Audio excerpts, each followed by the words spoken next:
بلوچستان کے علاقہ احمد وال مل سے ہمارے نمائندہ سیف ناز سمالانی کی رپورٹ کے مطابق ایکسین پی ایچ ای نوش کے محمد اکرم کاکڑ نے S T O P H E نوش کے ضیاء الرحمان کے ہمراہ district council member Haji Mir Muhammad Murad Badini کی دعوت پر یونین کونسل ماککی مل کا دورہ کیا۔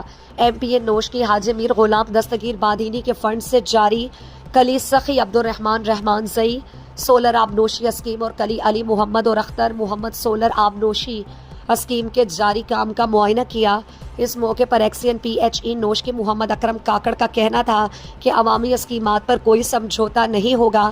آبنوشی اسکیمات کے کام کو پایہ تکمیل تک پہنچانا ہمارا فرض ہے۔ ڈسٹرکٹ نوشکی میں جاری آبنوشی اسکیموں کی مسلسل نگرانی کر رہا ہوں۔ ٹھیکیداروں کی غفلت یا کوتاہی ہرگز برداشت نہیں کریں گے۔